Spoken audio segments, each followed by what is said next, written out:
Hey everyone, Sam Mammoser here, and I'm going to talk to you guys about staging a home.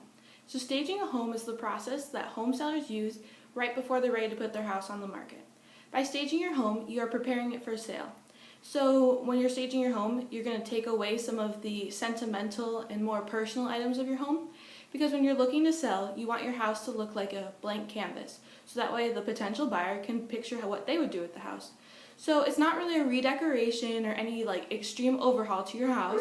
It's just little projects that you can take away some of the more personal things in your home. So I'm going to give you guys a couple examples and a couple tips so that way you know what you're doing. So for example, we're going to look around.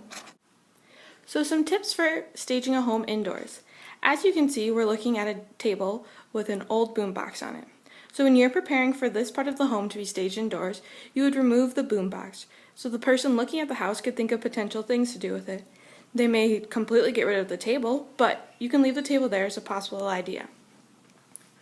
Also, there are two old chairs in this room with very old dolls on them. You would just throw these out because they clearly weren't going to make the move. It would leave more space in this room to make the room look bigger and give the potential buyer an idea of what they want to do with it. Third, over here we have a hanger for towels or coats or hats or whatever. Well, you should keep the hanger up, remove all your personal items from it so that way the buyer can think of what they want to do with it. And then the final stop. Over here is a cute little section, but it has family photos on it. So you can keep the potpourri, but you have to remove the family photos so that way the buyer has a better idea of what they're doing. These are my tips for inside. Also with inside, make sure that windows are clean, carpets are vacuumed, and that the room looks presentable as if your in-laws were coming. Keep this in mind, and I have a couple more tips for you outdoors. Okay, so a couple tips for the front of the home. Obviously the front of the home is the first thing that people see, and it's the first impression. First impressions with homes are just as important as first impressions with people. So when you're preparing the front of your home, keep that in mind.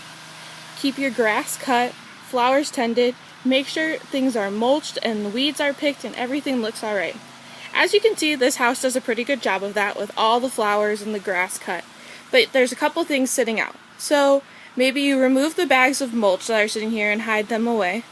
Or if the bench is a little ratty, maybe you just completely get rid of the bench or repaint it. If you have garbage cans or anything like that sitting out, make sure you remove those so people can see the beautifulness of the front of your house. As you can see, staging a home isn't too terribly difficult of a process, but it's very important for when you're trying to sell your home. It'll help you sell faster and for a higher price. If you have any questions about the video, please just leave them in the comment box. Thanks for listening, guys, and have a great day.